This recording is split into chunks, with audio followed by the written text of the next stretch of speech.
ఆకాశముల్ ఈ సృష్టి ఎంత నీ మాట మహిమే ఆత్మయు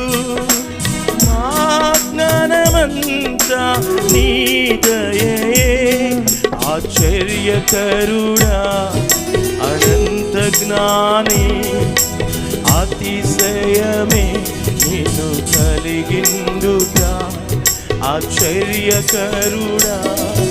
అనంత జ్ఞాని అతిశయమే నిన్ను కలిగుండుట ప్రభావము గల దేవయెహోవా గొప్ప దేవ యెహోవా సృష్టికర్త గొప్ప దేవ